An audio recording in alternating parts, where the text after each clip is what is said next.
ګرانو کتونکو، یو طرف ته د پاکستان نه د افغان مهاجرینو د انخلاء عمل شروع دی او د 1 سپتمبر نه پس یعنی د نن ورځې نه د افغان مهاجرینو د انخلاء په عمل کې تیزی هم راغلی ده او د هغې وجه دا ده چې پاکستان حکومت په ملک کې موجود غیر قانوني مقیم افغان مهاجرینو ته د 31 اگست 2025 پورې په رضاکارانه طور باندې خپل وطن ته د واپس تلو دپاره مهلت ورکړی و. د 1 سپتمبر نه پس د ټول ملک کې موجود د افغان مهاجرینو خلاف د اپریشن فیصله شوې وه. په دې وجه باندې نن یعنی د 1 سپتمبر نه د افغان مهاجرینو د انخلاء په عمل کې تیزی راغلی ده.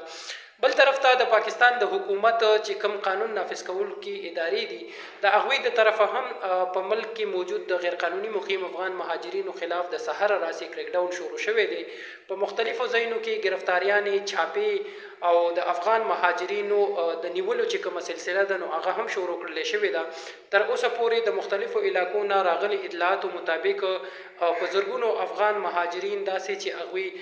د کار د ځایونو نه یا د اوسېدو د ځایونو نه د هغوی ګرفتاریانې په عمل کې راوستلې شوي دي او هغوی د حکومت د طرفه قایم کړل شوي ټرانزیټ کیمپونو ته رسولې شوي دي او د هلته نه د هغوی د انخلاء عمل شروع دی. بل طرف ته بیګا 11 بجې د افغانستان په مشرقي علاقو کونړ او ننګرهار صوبه کې یو خطرناکه زلزله راغلې وه. په ریکټر سکیل باندې د زلزلې شدت چې دی هغه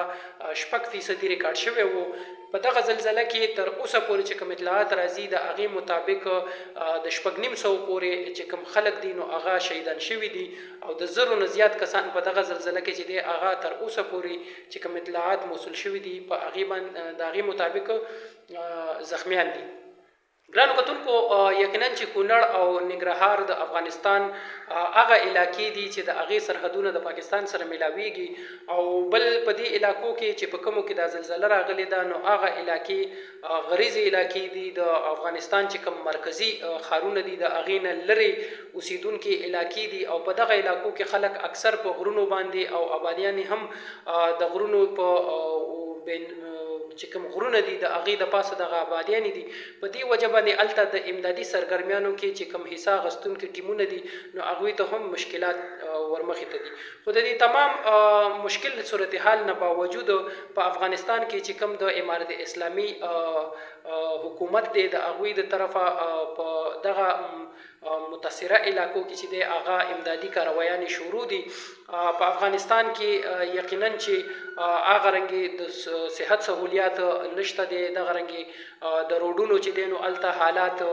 خراب دي. په دې وجه باندې زیات تر مریضان چې دی هغه د افغانستان چې کوم د فوج سره هلیکاپټرې دي نو هغه په دغه اپریشن ریسکیو اپریشن کې چې دی هغه حصه اخلي. تر ډېر حده پورې مریضان چې دی هغه اوس منتقل کړلی شوي دي. مزید چې دی هغه سرګرمیانې روانې دي د ریسکیو، خو د عالمي ادارو نه د ګاونډي هیوادونو نه درخواست کیږي چې هغوی دې د افغانستان سره مرسته وکړي په دا سخت صورتحال کې او د افغانستان چې کوم په دغه زلزله کې نقصان شوی دی د هغې نقصان د پوره کولو دپاره دی مالی مرستې هم وکړلی شي. خصوصا د پاکستان حکومت ته هم درخواست کړلی کیږي چې د پاکستان حکومت دی د تورخم په لاره باندې راتلونکي چې کوم مریضان دي نو هغوی ته د پاکستان کې د داخلېدو چې کوم عمل دی نو هغه اسان جوړ کړلی شي او هغه مریضان چې د هغوی علاج په افغانستان کې ممکن نه دی هغوی د پاکستان چې کوم روغتونونه دي نو هغوی ته رسایي ورکړلی شي. ګرانو کتونکو، د افغانستان صورتحال اوس نازک ګڼلی کیږي. د هغې وجه دا ده چې څو میاشتې وړاندې هم په افغانستان کې هم په دغه علاقو کې یو خطرناکه زلزله راغلې وه چې په هغې کې هم په سلګونو خلک چې دي هغه شهیدان شوي او په سلګونو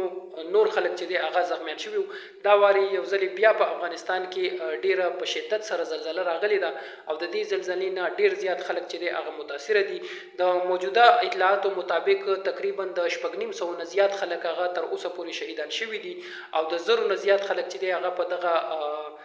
حادثه کې چې دی یا په دغه زلزله کې چې دی نو هغه زخمیان دي. مزید هم دا توقع کیږي چې په دغه زلزله کې به د دې نه زیات